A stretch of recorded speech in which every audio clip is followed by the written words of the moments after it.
को जैम सीखी। आज हम पढ़ेंगे यशाया 29 अध्याय। यरूशलेम नगर पर हाय हाय एरियल एरियल हाय उस नगर पर जिसमें दाऊद छावनी किए हुए रहा। वर्ष पर वर्ष जोड़ते जाओ, उत्सव के पर्व अपने अपने समय पर मनाते जाओ।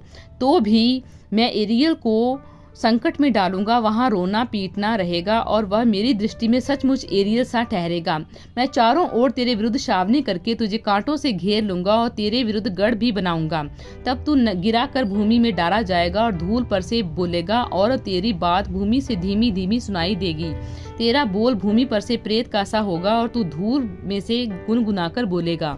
तब तेरे परदेशी बैरियों को भीड़ सूक्ष्म धूल के समान और उन भयानक लोगों के भीड़ भूसे के समान उड़ाई जाएगी। सेना का यहोवा अचानक बादल गरजाता, भूमि को कंपाता और महाध्वनि करता, बवंडर और आंधी चलाता और नष्ट करने वाली अग्नि भड़काता हुआ उसके पास आएगा। और जातियों की भीड़, सारी भीड़ जो एरियल से युद्ध करेगी और जितने लोग उसके और उसके गढ़ के विरुद्ध लड़ेंगे और उनको संकट में डालेंगे, वे सब रात के देखे हुए स्वप्न के समान ठहरेंगे।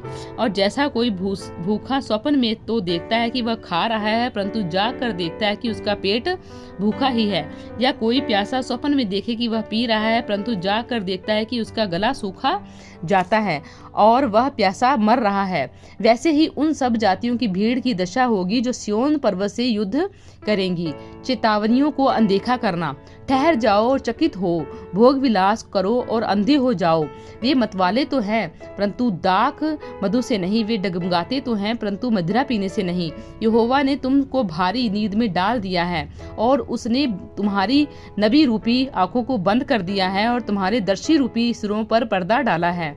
इसीलिए सारे दर्शन तुम्हारे लिए एक लपेटी और मुहर बंद की हुई पुस्तक की बातों के समान है, जिससे कोई पढ़े लिखे मनुष्य को यह कह कर दे, इसे पढ़, और वह कहे मैं नहीं पढ़ सकता क्योंकि यह मुहर बंद की हुई है।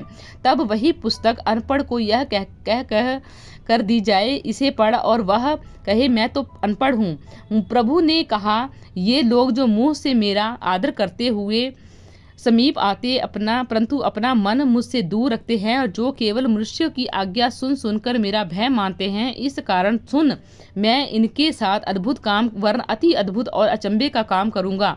तब इनके बुद्धिमानों की बुद्धि नष्ट होगी और इनके प्रवीणों की प्रवीणता जाती रहेगी। भविष्य की आशा। हाय उन पर जो अपनी युक्ति को यहोवा के छिपाने का बड़ा यत्न करते हैं और अपने काम अंधेरे में करके कहते हैं, हमको कौन देखता है, हमको कौन जानता है। तुम्हारी कैसी उल्ट समझ है। क्या कुम्हार मिट्टी के तुल्य गिना जाएगा? क्या बनाई हुई वस्तु अपने कर्ता के विषय कहे, उसने मुझे नहीं बनाया, या रची हुई वस्तु अपने रचने वाले के विषय कहे, वह कुछ समझ नहीं रखता। क्या अब थोड़े ही दिनों के बीतने पर लोबान फिर फलदाई बारी ना बन जाएगा और फलदाई बारी जंगल ना गिनी जाएगी?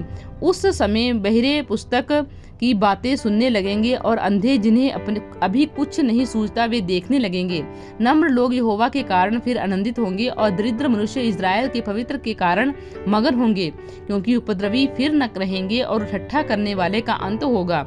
और जो अनर्थ करने के लिए जागते रहते हैं, जो मनुष्यों की बातों में फंसाते हैं और जो सभा में न्याय करने वालों के लिए फंदा लगाते हैं और धर्म को व्यर्थ बात के द्वारा बिगाड़ देते हैं, वे सब मिट जाएंगे। इस कारण अब्राहम का छुड़ाने वाला यहोवा याकूब के घराने के विषय में यूं कहता है, याकूब को फिर लज्जित होना न पड़ेगा, उसका मुख फिर नीचा न होगा, क्योंकि जब उसके संतान मेरा नाम देखेंगे, मेरा काम देखेंगे जो मैं उनके बीच में करूंगा, तब वे मेरे नाम को पवित्र ठहराएंगे। वे याकूब के पवित्र को पवित्र मानेंगे और इज़राइल के परमेश्वर का अति भय मानेंगे। उस समय जिनका मन भटका हो वे बुद्धि प्राप्त करेंगे और जो कुड़कुड़ाते हैं वे शिक्षा ग्रहण करेंगे। प्रभु इन वचनों द्वारा आपको बहुतायत से आशीष दे। आमीन।